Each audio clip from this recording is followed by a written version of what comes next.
Hello, hello, hello, every one of you.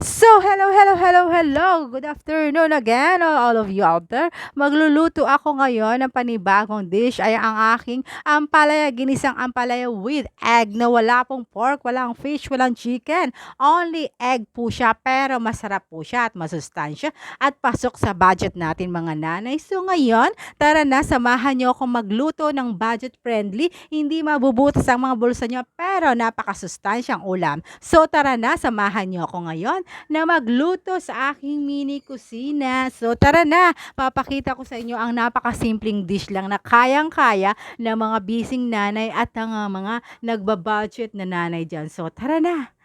Ano pang ginagawa natin? Magluto na tayo ng ampalaya with egg. Ating main ingredients for today, syempre ang ampalaya o ang tinatawag nitong bitter. Bitter, sabi nila is bitter melon, bitter.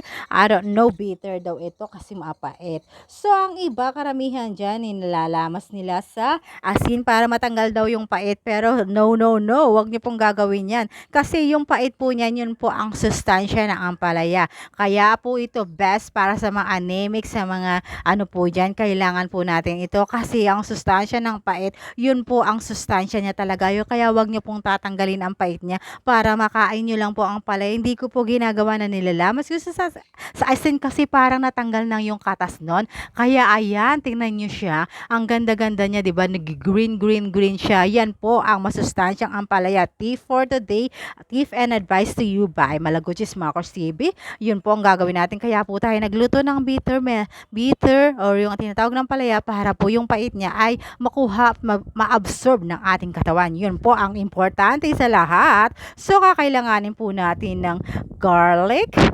onion, at ang tomatoes, at ang 2 egg. Ang 2 egg na yan. Siyempre, lagyan na lang natin mama siya ng mga pampalasa, asin, and yung anyong umami, whatever yung ginagawa nyo. Pero sa akin, yan lang po ang aking ingredients for today. Babatiin natin dito yung itlog na 2 itlog para madali po siyang ano ngayon. So, tara na.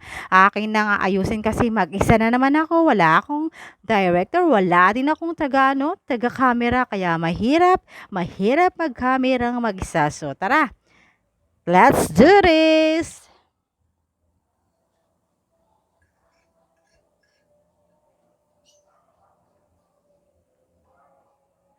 So, ayan guys, nilagay ko na yung itlog dyan. Babatiin na natin kasi may hirap siyang panggalin kung ano. Nag-isa lang kasi ako. Ayan. Ang pagbati ng itlog is ganyan. Round the clock ang tinatawag niya para maganda po ang bati niya. So, sa pagbabati, meron din pong tips and advice. Kaya ganyan, para hindi po siya malusak at hindi siya maggudumi, hindi siya magkakalat. So, ayan. Magpo-flow lang po siya sa isang direction. Sa one direction lang po, magiging ano na po ang bati ng itlog. Ayan po. So, ayan na ang itlog na binate. Say hi to the egg. What we call bati the egg.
tara na guys, naluto ko na ang aking ampalaya ginisa. So ayan na, kakain na tayo. Titikman na natin siya ngayon. Mini mukbang ni Mala Gucci's Marcos for today. Nagano ako ng kanin at saka ampalaya. Syempre ang aking coffee hindi nawala. Tikman natin. Ang sarap yung coffee. Halata. So tara, kain na tayo. Malinis po ang aking mga kamay. So yun lang po. Tignan natin ang sisling. Ampalaya. Stop.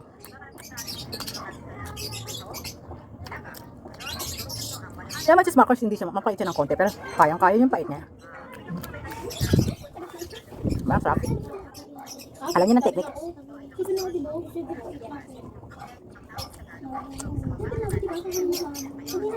Ha?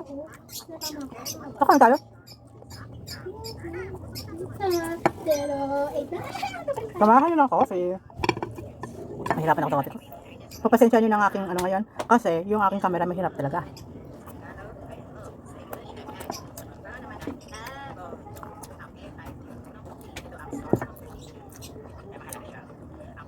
Actually, ito yung lunch ko. Pumasok ako ng 8 ng AM. As in, ang kinain ko lang is coffee at saka yung tinapay na pandesal. And then after that, water lang ako ng water. And then pag uwi ko dito, magluluto pa ako. So yun na lang kakainin ko. 4 o'clock na ngayon. So ngayon pa lang ako nagla-lunch. So diba? Lulutuin ko pa. Saan ka pa? Sarap.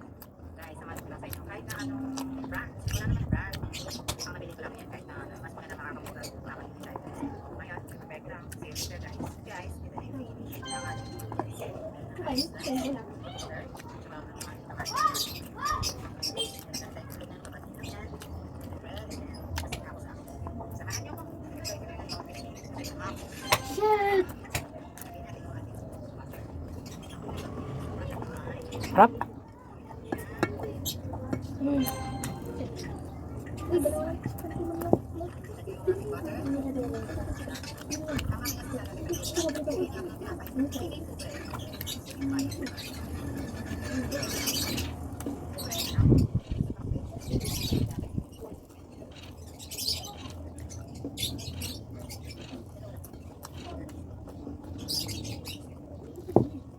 Sarap nyo guys.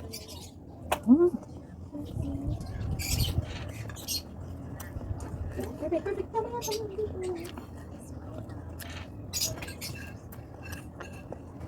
Remote!